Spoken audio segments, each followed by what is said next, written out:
I was single for 10 years. I'm in my first adult relationship, and I have some advice for the single girlies. So I think being in my first relationship, I'm able to look back at those 10 years with a very different perspective. And I really wish I could go back in time and give advice to my single self, especially in her times of need. And this is one thing I would say to her.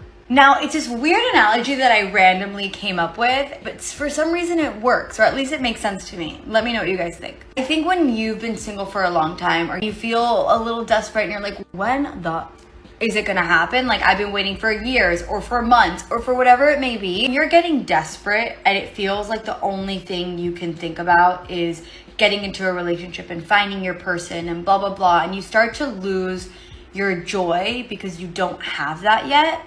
And it feels like that's the only thing you can be focusing on. It's nothing to be proud of, Rusty. Well, that's because you were single, and you didn't want to be single, and all of your pathetically lazy attempts at trying to get a guy to be more interested with you instead of your goopy hell trench of putrid night terrors has left you even more single than you ever thought possible. I mean, there's nothing you could have done to try to bring back your joy because you're incapable of feeling that. You hinged every single one of your hopes and dreams on the idea that you're going to find your perfect man and you'll ride off into the sunset on a unicorn while Taylor Swift sings a breakup song that she hired somebody else to write just for you. And so you settled. You're doing it right now by bragging about how you have a grown-up relationship instead of being with a good dude. And because you're now with a guy that you're inevitably going to grow to resent, you think this puts you in a position to give advice? I mean, lady, you're only qualified to do that if you've been with a dude for over 50 years, and that's just not in the cards for you. I want you to imagine you are really hungry. You've had a super long day at work. You just got home, and you're gonna order some Uber Eats. You just want some food brought to your doorstep. You go online, you order your food. It's gonna take however long to get there, okay? Let's say it's not like 5 or 10 minutes, it's a little bit longer. Are you just gonna sit there staring at your Uber Eats, waiting for them to pick it up, watching them get to your house for the next 45 minutes, desperately being like, but I'm so hungry, but I want it to come right now, but I'm so hungry, but I'm so hungry, but I'm so annoyed? No. You're probably gonna put your phone down and maybe get some errands done around the house, or maybe turn on your favorite show, watch a little Real Housewives, maybe go take a shower, go spoil yourself, put on a face mask. Like, you can do things while your Uber Eats is going to deliver. You don't have to stare just thinking about how hungry you are. You can do other things. Doing other things won't take away the desperation of the hunger. It won't make you feel any less hungry, but it is going to help keep you entertained while you're waiting for your food. That is without a doubt the dumbest thing I've ever heard. Well, that is just a terrible analogy, sister. I mean, first off, you're assuming that this guy is just going to be delivered to you. And regardless of how many face masks you spoil yourself with or reality shows that you binge because you don't have any friends to talk to, there's no guarantee of delivery. And even if it does get delivered, you'll just rip the poor dude who delivered it into shreds by saying it's not what you ordered and it's his fault for not knowing what you wanted to be delivered. And you even admitted that this analogy solves nothing. You're just telling women to occupy their time with showers and true crime documentaries. I mean, if you want to stick with the Uber Eats metaphor, I'm down. I have no problem being a dude and fixing it for you, because you are a lot like Uber Eats when you think about it. You cost way too much money for something that looks nothing like the menu item. You're lukewarm upon delivery, and at the end of the day, it's going to end with some clogged arteries and a whole bunch of regret. That's funny because it's so true. You are allowed to be successful. You are allowed to shine your light. You are allowed to be so good, so loud, so vibrant, so you, so beautifully you, that you trigger insecure people. You're allowed to do that because your job is not to make other people comfortable. Your job is here in your body to awaken other people to their own magic. And you can't do that if you keep hiding yours. How are other people going to know that they are allowed to step into their power if you keep acting like yours is bad? If you keep shrinking yourself, you have to do the things that make you feel so uncomfortable. You have to do things that make that voice in your head go, who do you think you are? Do it. That voice isn't yours. It's the voice of fear. It's trying to keep you safe. Literally view it like a person and ignore it and do the damn thing anyway. By the way, I am not fearless. I am not fearless. I feel that fear and I choose to act against it. Great plan. Thank you. He likes your plan, Chief. You know what, lady? There is a fine line between fear and pure stupidity. Now, you're not talking about overcoming fear or any form of adversity. You're preaching about being impulsive and insufferable. We all know that's how you choose to live your life, so there's no point denying it. We can tell from the neon pink hair, the god-awful jewelry, and those cheap-looking tattoos that you get because you think if you get another image inked permanently into your skin, it'll finally get people to notice you and your false sense of power. But I hate to break it to you, sister, there is nothing special or fearless about you. You're literally a carbon copy of the typical TikTok life failure. We got all the classic signs: rampant entitlement, painfully average looks, and let's not forget about those demon claws you all love to use when you're pretending to be a smart. Everything that you're preaching is self-destructive and is going to end in the complete and utter ruination of your own life. But hey, it's like I always say, I believe in freedom, so it's your life to waste, sister. Even recording videos like this, there's a voice in my head. Who do you think you are giving advice to women on the internet? I'm gonna do it anyway, right? I am not without the voice. I have the voice, I just don't let it control my life anymore. And my God, is it delicious here. My life feels like it belongs to me because I don't let that voice control my life anymore. You can't let that voice be the boss of you. Send one email that makes you uncomfortable, but it's your dream client, your dream job. Send one message, put out a video talking about the things you love. Wear an outfit that makes you a little bit uncomfortable because it makes you stand out and you think maybe you look a little bit too good. Wear the too good outfit, okay? You need to give other people permission that they can do the same. You don't wait for outside permission to live the life of your dreams. You give yourself that permission and the life of your dreams follows. So this week, I want you to do one thing that makes other people say, who does she think she is? Even if the only person saying that is you. It's time to step into your potential and make people say, who does she think she is? What?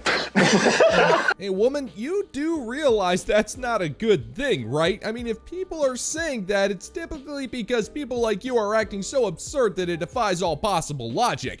What you're preaching does not work, because much like your hair, your tattoos, and your questionable fashion sense, it's all completely pointless. Modern women have been doing this for decades. They've been saying the exact same things that you have been saying, and it's gotten them exactly nowhere.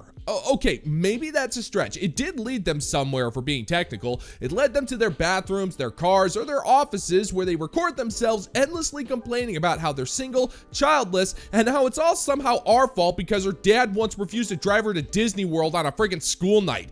That voice in your head that you're flipping off right now is called common sense. And if you want to throw that out the window, that's fine, but you're going to see exactly what being in your power is going to get you.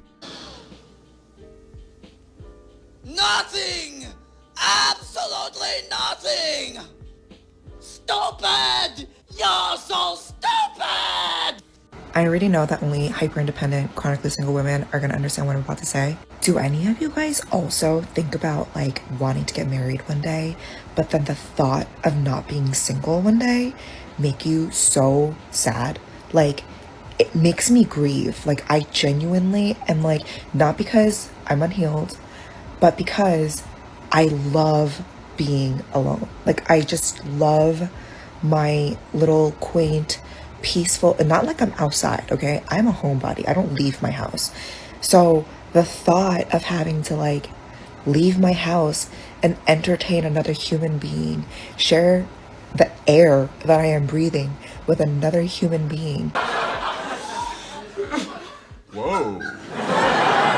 Lady, you don't love being a homebody. You've become a shut-in. You don't like going outside. You don't like the idea of putting in energy to try to meet new people, and you've grown to depend on your solitude and your hyper-independence to the point where you are not comfortable with the idea of a man breathing the same oxygen as you, despite the fact that literally everybody on this planet is breathing the same oxygen. Now, you're pretty much in a toxic psychological cocktail of pure misery. You need your solitude. It makes you feel safe, and the mere idea of losing a piece of it makes you physically uncomfortable. But at the same time, you're also painfully lonely, and you desperately want a man in your life. And there you are in the middle, being driven to insanity by both sides of that particular coin.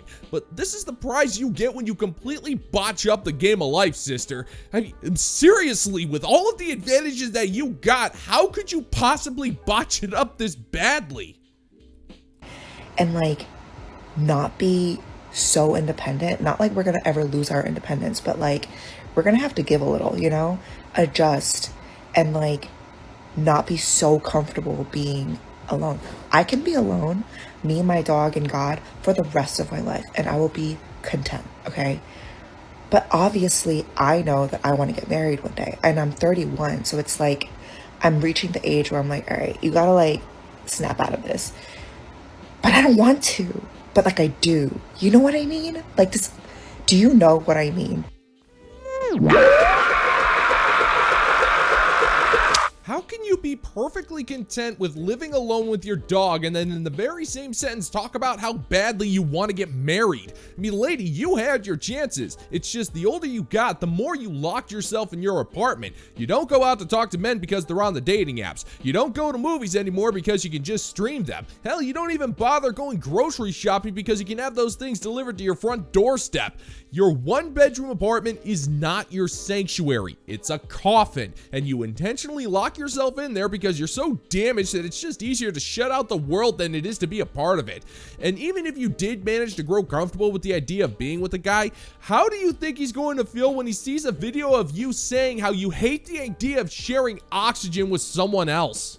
I would never say that. Oxygen's for everybody, and I wish nothing but the freshest of oxygen for Terry Cooper, the newest member of the Bounty Board over on Patreon. It is absolutely awesome to see your support, and the intergalactic space god Glaxmorklagar, all hail, has just installed an awesome lawn chair with your name on it on his massive ultimate backyard kickball / paintball grudge field. And that guy, he's always got your back, just as he does all of the fine members of the Bounty Board. All of you guys are absolutely tops in my book, and we're going to dominate that big old kickball game in the cosmos.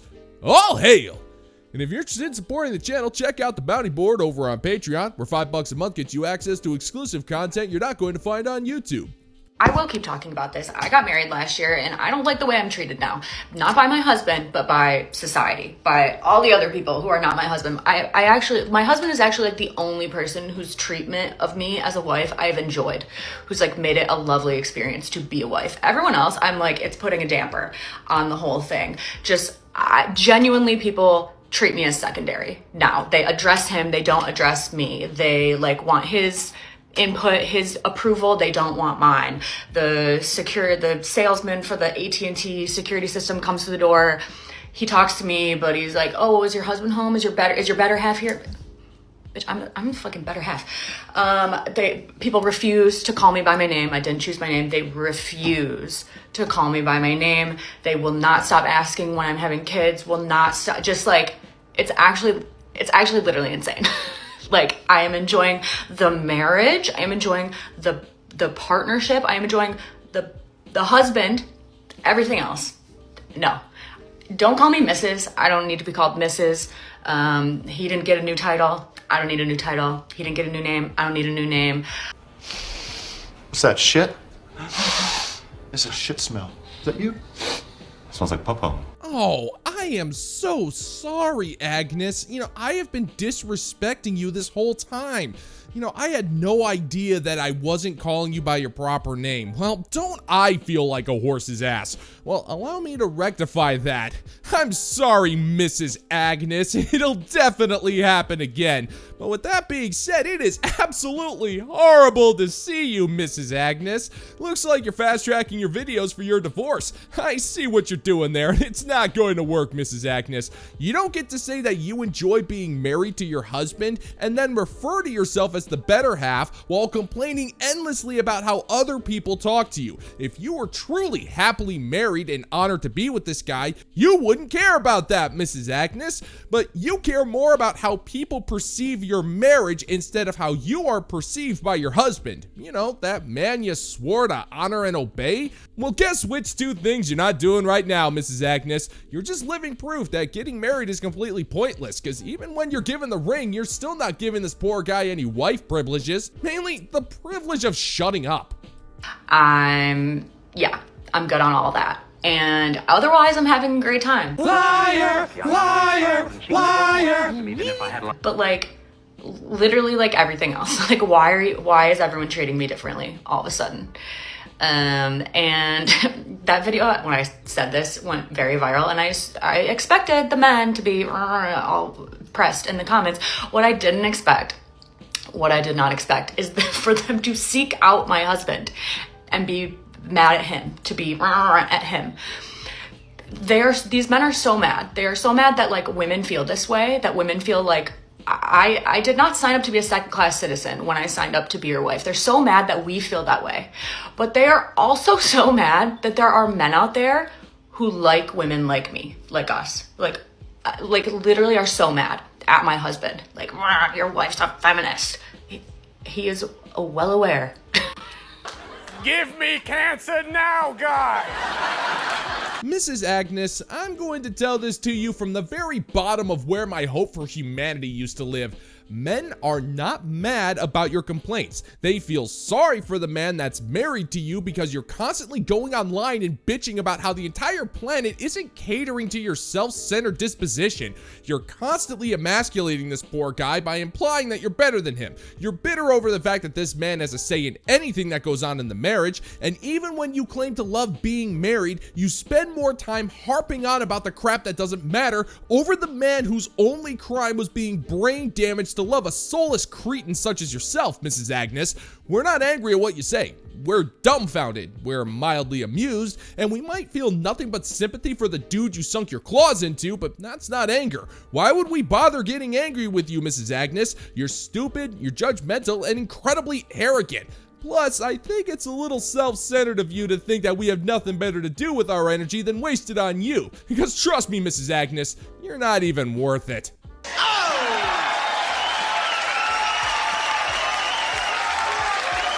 And that's gonna do it for today's video, gentlemen and gents. And as always, if you find that my particular brand of comedy is bringing you to the brink of laughter, then why don't you scroll on down and click that like and subscribe button, ring the notification bell, leave a couple of comments, and be sure to share this video so we can give the good old-fashioned middle finger to the YouTube algorithm. Thank you once again for checking out the new video, gentlemen and gents, and until next time, peace out, homies.